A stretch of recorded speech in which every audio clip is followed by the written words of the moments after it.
Hi everyone, welcome to my channel. ತಮ್ಮೆಲ್ಲರಿಗೂ ನಮ್ಮ ಚಾನಲ್ಗೆ ಸ್ವಾಗತ ಕೋರುತ್ತಾ ಇವತ್ತಿನ ವಿಡಿಯೋದಲ್ಲಿ ನಾನು ತಮ್ಮೊಂದಿಗೆ ತಿಳಿಸಿಕೊಡ್ತಿರುವಂತಹ ಒಂದು ಇನ್ಫಾರ್ಮೇಷನ್ ಏನು ಅಂದರೆ, ನಾಳೆ ದಿನಾಂಕ ಡಿಸೆಂಬರ್ 13, 2025 ಶನಿವಾರ ಬೆಳಗ್ಗೆ 11:30ರಿಂದ 1:30ರವರೆಗೆ ನಡೆಯುವಂತಹ 6ನೇ ತರಗತಿಯ ನವೋದಯ 2026ನೇ ಶೈಕ್ಷಣಿಕ ವರ್ಷದ ಪ್ರವೇಶ ಪರೀಕ್ಷೆಗೆ ತಮ್ಮೆಲ್ಲರಿಗೂ ಕೂಡ ಹೃತ್ಪೂರ್ವಕವಾದಂತಹ ಶುಭಾಶಯಗಳನ್ನು ಮತ್ತು ಆಲ್ ದ ಬೆಸ್ಟನ್ನು ಹೇಳುತ್ತಾ, ಇಲ್ಲಿ ತಾವುಗಳು ವರ್ಷ ಪೂರ್ತಿ ಅಭ್ಯಾಸವನ್ನು ಮಾಡಿರ್ತೀರಿ.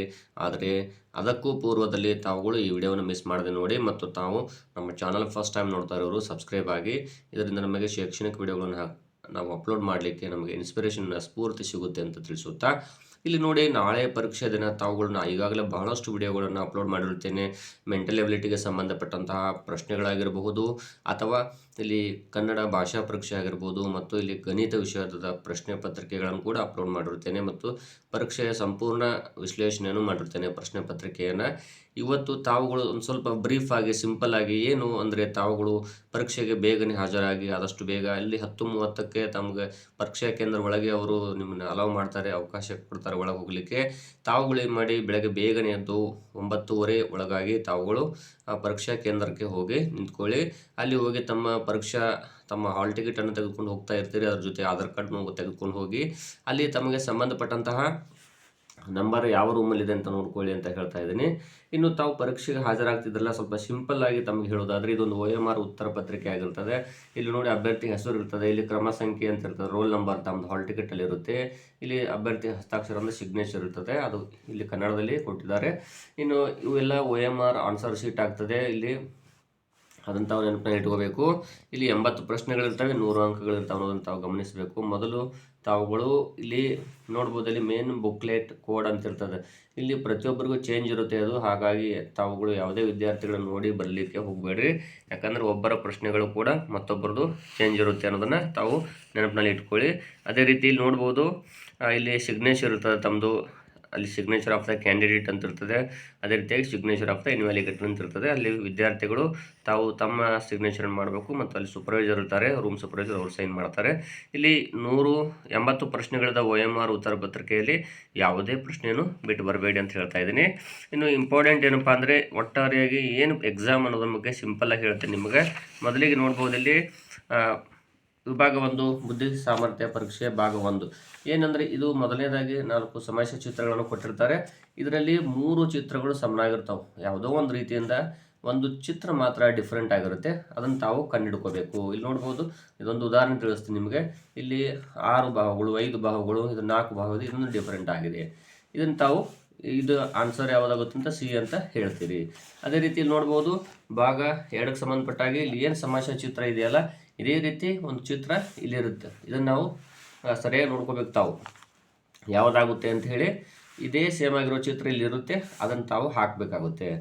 ನೆಕ್ಸ್ಟು ಭಾಗ 3ಕ್ಕೆ ಸಂಬಂಧಪಟ್ಟ ಹಾಗೆ ಇಲ್ಲಿ ಒಂದು ಸಮಸ್ಯೆ ಚಿತ್ರ ಇರ್ತದೆ, ಅದರ ಒಂದು ಭಾಗ ಮಿಸ್ ಆಗಿರುತ್ತೆ, ಅದರ ಭಾಗ ಇಲ್ಲಿರುತ್ತೆ, ಅದನ್ನು ತಾವು ಕಂಡುಹಿಡ್ಕೋಬೇಕಾಗುತ್ತೆ. ಇನ್ನು ನೆಕ್ಸ್ಟು ಭಾಗ 4ಕ್ಕೆ ಸಂಬಂಧಪಟ್ಟ ಹಾಗೆ ಇಲ್ಲಿ ನೋಡ್ಬೋದು, ಇದು ಒಂದು ಸರಣಿಯಲ್ಲಿ ಇರ್ತಾವೆ, ಅಂದರೆ ಸೀರಿಯಲ್ ಆಗಿ ಕ್ರಮಾನುಗತ ಸರಣಿಯಲ್ಲಿ ಇರ್ತಾವೆ. ಉದಾಹರಣೆಗೆ 1 ಆದಮೇಲೆ 2, 2 ಆದಮೇಲೆ 3, 3 ಆದಮೇಲೆ 4 ಅಂತ ನಾವು ಹೆಂಗೆ ಸೀರಿಯಲ್ ನಂಬರ್ ಹೇಳ್ತೀವಿ, ಆ ರೀತಿ ಇರ್ತಾವೆ. ಅದನ್ನು ತಾವು ಕಂಡುಹಿಡ್ಕೋಬೇಕಾಗುತ್ತೆ. ಇಲ್ಲಿ ನೀವು ನೋಡ್ಬೋದು, ಇಲ್ಲಿ ಮೊದಲನೇದಾಗಿ ಎಷ್ಟು ಭಾಗಗಳಿದ್ದು ಇಲ್ಲಿ ನೋಡ್ರಿ, 1, 2, 3, 4 ಇದ್ದು. ಇಲ್ಲಿ ಚೌಕ ಆಯಿತು ಅಂದರೆ 5 ಭಾಗಗಳು ಹೋಗಿ 4 ಆಯಿತು, 4 ಹೋಗಿ 3 ಆಯಿತು, 3 ಹೋಗಿ 2 ಆಗುತ್ತೆ. ಸೊ ಇಲ್ಲಿ ನೋಡಿರಿ, ಇಲ್ಲಿ B ಆಪ್ಷನ್ ಆಗುತ್ತೆ. ಈ ರೀತಿ ಇದು ಮಾದರಿ 4ಕ್ಕೆ ಸಂಬಂಧಪಟ್ಟಂತಹ ಪ್ರಶ್ನೆಗಳಾಗಿರ್ತಾವೆ. ನೆಕ್ಸ್ಟ್ ಇಲ್ಲಿ ನೋಡಿ, ಭಾಗ 5ಕ್ಕೆ ಸಂಬಂಧಪಟ್ಟ ಹಾಗೆ ಇಲ್ಲಿ ಏನು ಅಂದರೆ, ಕೊಟ್ಟಿರುವಂತಹ ಒಂದು 17ರಿಂದ 20ರವರೆಗಿನ ಪ್ರಶ್ನೆಗಳಲ್ಲಿ 2 ಚಿತ್ರಗಳು ಸಮನಾಗಿರ್ತಾವೆ. ಅಂದರೆ ಇಲ್ಲಿ ಮೊದಲನೇ ಮತ್ತು 2ನೇ ಚಿತ್ರಗಳಿಗೆ ಸಹ ಸಂಬಂಧ ಇರ್ತೈತಿ. ಇದೇ ರೀತಿಯಾಗಿ 3 ಮತ್ತು 4ನೇ ಚಿತ್ರಕ್ಕೂ ಸಹ ಸಂಬಂಧ ಇರ್ತೈತಿ. ಈ 2 ಚಿತ್ರಗಳನ್ನು ನೋಡಿ ತಾವುಗಳೇನು ಮಾಡಬೇಕು, ಈ ಚಿತ್ರಕ್ಕೂ ಸಹ ಸಂಬಂಧವನ್ನು ಹೋಲಿಸಿ ಇಲ್ಲಿ ಯಾವುದಾಗುತ್ತೆ ಅಂತ ಕಂಡುಹಿಡಬೇಕು. ಅದೇ ರೀತಿ ಭಾಗ 6ಕ್ಕೆ ಸಂಬಂಧಪಟ್ಟ ಹಾಗೆ ಇಲ್ಲಿ ಏನು ಅಂದರೆ, ಒಂದು ಭಾಗ ಮಿಸ್ ಆಗಿರ್ತದೆ. ಅಂದರೆ ಒಂದು ಆಕೃತಿ ಕೊಟ್ಟಿರ್ತಾರೆ, ಅದು ಚೌಕ ಆಗಿರ್ಬೋದು, ವೃತ್ತ ಆಗಿರ್ಬೋದು, ತ್ರಿಭುಜ ಆಗಿರ್ಬೋದು, ಆಯತ ಆಗಿರ್ಬೋದು. ಇಲ್ಲಿ ಅದರ ಯಾವ ಭಾಗ ಮಿಸ್ ಆಗಿದೆ ಅನ್ನೋದನ್ನು ಇಲ್ಲಿ ಹುಡುಕಿ ತಾವು ಕಂಡುಹಿಡಿಬೇಕು. ಇದನ್ನು ಕಂಡುಹಿಡಿಯೋದು ಹೇಗೆ ಅಂತ ಈಗಾಗಲೇ ಸಾಕಷ್ಟು ವಿಡಿಯೋಗಳಲ್ಲಿ ಹೇಳಿದ್ದೇನೆ.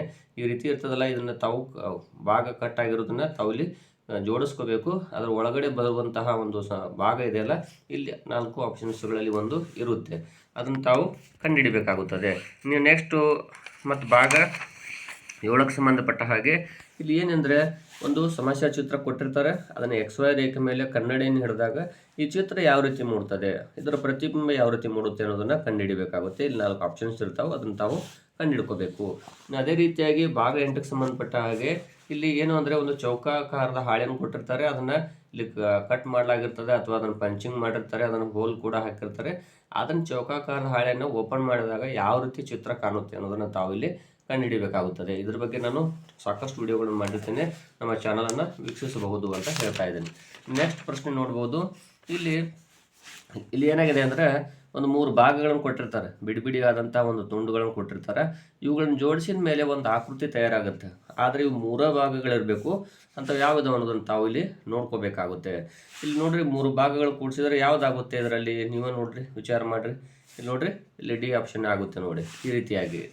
ನೆಕ್ಸ್ಟ್ ಪ್ರಶ್ನೆ ಏನಂದರೆ, ಇಲ್ಲಿ ಒಂದು ಭಾಗವನ್ನು ಕೊಟ್ಟಿರ್ತಾರೆ, ಇದು ಯಾವುದಪ್ಪ ಅಂದರೆ ಭಾಗ 10ಕ್ಕೆ ಸಂಬಂಧಪಟ್ಟ ಹಾಗೆ ಇಲ್ಲಿ ಕೊಟ್ಟಿರುವಂಥ ಒಂದು ಭಾಗ ಇದೆಯಲ್ಲ, ಇದರ ಭಾಗ ಇಲ್ಲಿ ಯಾವ ಆಕೃತಿಯಲ್ಲಿ ಅದು ಅಡಕವಾಗಿದೆ, ಯಾವ ಆಕೃತಿಯಲ್ಲಿ ಸೇರ್ಕೊಂಡೈತೆ ಅನ್ನೋದನ್ನು ಹುಡುಕಬೇಕು.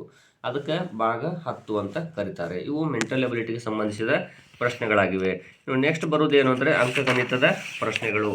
ನೋಡ್ರಿ, ಇದು ಸಾಕಷ್ಟು ಸ್ವಲ್ಪ ಹೇಳಬೇಕು ಅಂದರೆ ಇವು ಸ್ವಲ್ಪ ಹೆವಿ ಸಮಯವನ್ನು ತೆಗೆದುಕೊಳ್ಳುವಂತಹ ಪ್ರಶ್ನೆಗಳಾಗಿರ್ತವೆ. ಆದ್ದರಿಂದ ತಾವುಗಳು ಮೊದಲು ಮೆಂಟಲ್ ಎಬಿಲಿಟಿ ಪ್ರಶ್ನೆಗಳನ್ನು ಬಿಡಿಸಿ 40 ಪ್ರಶ್ನೆಗಳಿರ್ತಾವೆ. ಅದು ಆದಮೇಲೆ ತಾವು ಕನ್ನಡ ಭಾಷಾ ಪರೀಕ್ಷೆಗೆ ಬರ್ರಿ.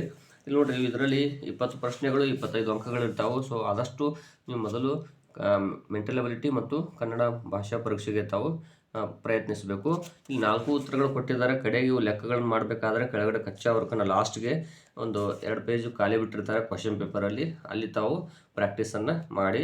ಆದಷ್ಟು ಸೀಸ್ ಪೆನ್ಸಿಲನ್ನು ಅವಾಯ್ಡ್ ಮಾಡಿರಿ, ಒಯ್ಬೇಡ್ರಿ. ಇನ್ನು ನೆಕ್ಸ್ಟು ಕನ್ನಡ ಗದ್ಯ ಭಾಗ ಅಥವಾ ಭಾಷಾ ಪರೀಕ್ಷೆ ಅಂತ ಏನು ಹೇಳ್ತೀವಿ. ಇಲ್ಲಿ ಭಾಷಾ ಪರೀಕ್ಷೆ ಒಂದು ತಾವು ಏನು ಮಾಡಬೇಕು ಅಂದರೆ, ಫಸ್ಟಿಗೆ ಕೊಟ್ಟಿರುವಂಥ ಏನು ಪ್ಯಾರಾಗ್ರಾಫ್ ಇರುತ್ತೆ ಅದನ್ನು ಸ್ಪಷ್ಟವಾಗಿ ಶುದ್ಧವಾಗಿ ಒಂದು ಸಾರಿ ಓದ್ಕೊಳ್ಳಿ.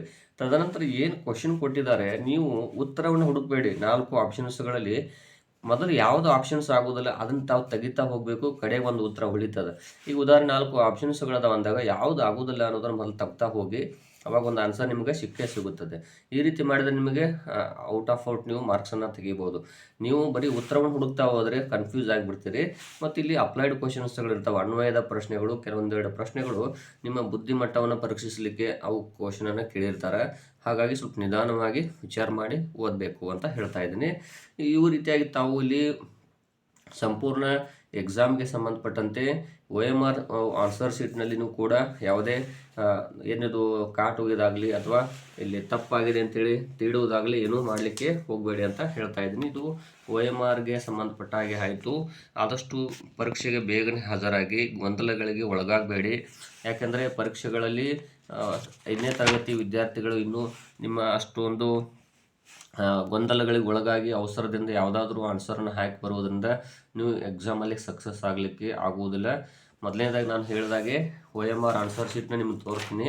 ಇಲ್ಲಿ ನೋಡ್ಬೋದು, ಇಲ್ಲಿ ನೋಡಿ, ಇಲ್ಲಿ OMR ಆನ್ಸರ್ ಶೀಟ್ ಇರುತ್ತಲ್ಲ, ಇಲ್ಲಿ ರೋಲ್ ನಂಬರನ್ನು ಕೊಟ್ಟಿದ್ದಾರೆ. ನಿಮ್ಮ ಹಾಲ್ ಟಿಕೆಟಲ್ಲಿ ಇದೆ ಅದು, ಆ ರೋಲ್ ನಂಬರನ್ನು ಹಾಕಬೇಕು. ಇಲ್ಲಿ ನೋಡ್ಬೋದು, 1 ಆದಮೇಲೆ ಇಲ್ಲಿ 1 ಕಾಲಮಲ್ಲಿನೇ ತಾವು ಶೇಡಿಂಗ್ ಮಾಡಬೇಕು. 6 ಅಂದಲ್ಲಿ 6ಕ್ಕೆ ಶೇಡಿಂಗ್ ಮಾಡಬೇಕು, 7 ಅಂದಾಗ 7ಕ್ಕೆ ಶೇಡಿಂಗ್ ಮಾಡಬೇಕು, ಮತ್ತು 6 ಅಂದಮೇಲೆ 6ಕ್ಕೆ, 7 ಅಂದಮೇಲೆ 7ಕ್ಕೆ, 0 ಅಂದಮೇಲೆ 0ಕ್ಕೆ, 2 ಅಂದಮೇಲೆ 2ಕ್ಕೆ. ಮತ್ತು ಇಲ್ಲಿ 2 ಇದೆ ಅಂತೇಳಿ ಈ ಪಕ್ಕದಲ್ಲಿರೋ ಕಾಲಮಲ್ಲಿ ಶೇಡಿಂಗ್ ಮಾಡಬಾರ್ದು, ಸ್ಟ್ರೇಟಾಗಿ ಅದೇ ಕಾಲಮಲ್ಲೇ ಇರಬೇಕು.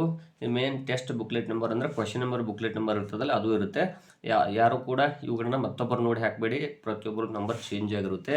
ಇಲ್ಲಿ OMR ಇದು ಎಲ್ಲ ಸೂಪರ್ವೈಸರ್ ಅವರು ತುಂಬ್ತಾರೆ, ತಾವು ಟೆನ್ಷನ್ ತಗೊಳ್ಳೋ ಅವಶ್ಯಕತೆ ಇಲ್ಲ. ಇಲ್ಲೆಲ್ಲ ಏನಿದೆಯಲ್ಲ ರೋಲ್ ನಂಬರ್ ಆಗಿರ್ಬೋದು, ಮೇನ್ ಟೆಸ್ಟ್ ಬುಕ್ಲೆಟ್ ನಂಬರ್ ಮತ್ತು ಸ್ಟೇಟ್ ಹಾಗೂ ಇಲ್ಲಿ ಡಿಸ್ಟ್ರಿಕ್ಟ್, ಬ್ಲಾಕ್, ಸೆಂಟರ್ ಎಲ್ಲವನ್ನೂ ಕೂಡ ಇಲ್ಲಿ ಸೂಪರ್ವೈಸರ್ ತುಂಬ್ತಾರೆ. ಇಲ್ಲಿ ನಾನು ನಿಮ್ಗೊಂದು ಮಾದರಿಯಾಗಿ OMRನಲ್ಲಿ ಯಾವ ರೀತಿ ಶೇಡಿಂಗ್ ಮಾಡ್ಬೇಕಂತ ಹಾಕಿದ್ದೀನಿ ನೋಡ್ರಿ. ಈ ರೀತಿ ಹಾಕೋತ ಹೋಗಬೇಕು. ಒಟ್ಟು 180 ಪ್ರಶ್ನೆಗಳಿಗೂ ಟಚ್ ಮಾಡಬೇಕು, ಒಂದು ಪ್ರಶ್ನೆ ಬಿಟ್ಟು ಬರಬಾರ್ದು. ನೀವು ಒಂದು ಪ್ರಶ್ನೆ ಬಿಟ್ಟರು ಕೂಡ ನಿಮ್ಮ ಕ್ವಶನ್ ಆನ್ಸರ್ ಪೇಪರ್ ಚೆಕ್ ಆಗೋದಿಲ್ಲ. ಹಾಗಾಗಿ ನಿಧಾನವಾಗಿ ವಿಚಾರ ಮಾಡಿ ಹಾಕ್ತಾ ಹೋಗಿ. ಇಲ್ಲಿ 1ನೇ ಪ್ರಶ್ನೆಯಿಂದ 80ನೇ ಪ್ರಶ್ನೆವರೆಗೂ ಕೂಡ ಎಲ್ಲ ಪ್ರಶ್ನೆಗಳಿಗೂ ಉತ್ತರಿಸಬೇಕಾಗುತ್ತೆ. ಇಲ್ಲಿ ಕನ್ನಡ ಮತ್ತು ಮೆಂಟಲ್ ಅಬಿಲಿಟಿ ಪ್ರಶ್ನೆಗಳನ್ನು ಮೊದಲು ಬಿಡಿಸಿ, ಯಾಕಂದರೆ ಗಣಿತಕ್ಕೆ ಸಾಕಷ್ಟು ಸಮಯ ಕೇಳ್ತದಲ್ಲಿ ಒಂದೊಂದು ಸಮಸ್ಯೆಗೂ ಅರ್ಧ ಗಂಟೆನೂ ಆದರೂ ಆಗ್ಬೋದು. ಹಾಗಾಗಿ ಆದಷ್ಟು ತಾವೇನು ಮಾಡಿರಿ, ಮೊದಲು ಗಣಿತ ಬಿಟ್ಟು ಕನ್ನಡ ಮತ್ತು ಇಲ್ಲಿ ಮೆಂಟಲ್ ಅಬಿಲಿಟಿ ಪ್ರಶ್ನೆಗಳಿಗೆ ಉತ್ತರಿಸಿರಿ. ಯಾಕಂದರೆ ಇಲ್ಲಿ ಮೆಂಟಲ್ ಎಬಿಲಿಟಿ ಪ್ರಶ್ನೆಗಳಿಗೆ ಇಲ್ಲಿ 40 ಪ್ರಶ್ನೆಗಳಿರ್ತಾವೆ, 50 ಅಂಕಗಳದಾವ ಅದಕ್ಕೆ. ಹಾಗಾಗಿ ಮತ್ತು ಕನ್ನಡಕ್ಕೇನು 20 ಪ್ರಶ್ನೆಗಳಿಗೆ 25 ಅಂಕಗಳಿದಾವೆ. ಸೊ ಅಲ್ಲೇ ನಿಮಗೆ 75 ಅಂಕಗಳು ಸಿಗ್ತವೆ. ಇನ್ನೇನು ನೆಕ್ಸ್ಟ್ ಉಳಿದಿರೋದು ಕೇವಲ 25 ಅಂಕಗಳು, 20 ಪ್ರಶ್ನೆಗಳಿರ್ತಾವೆ. ಅಲ್ಲಿ ನೀವು ಗಣಿತದಲ್ಲಿ ಸ್ವಲ್ಪ ಎಫರ್ಟ್ ಹಾಕಿದರೆ ಸಾಕು ಕಡೆಗೆ ಅಂತ ಹೇಳ್ತಾ ಇದ್ದೀನಿ. ತಮ್ಮೆಲ್ಲರಿಗೂ ಇನ್ನೊಮ್ಮೆ ಆಲ್ ದಿ ಬೆಸ್ಟ್ ಹೇಳ್ತಾ ಇದ್ದೀನಿ. ಈ ವರ್ಷ ನವೋದಯ ಪ್ರವೇಶ ಪರೀಕ್ಷೆ ಬರೆಯುವಂತಹ ಎಲ್ಲ ವಿದ್ಯಾರ್ಥಿಗಳಿಗೆ ಧನ್ಯವಾದಗಳು.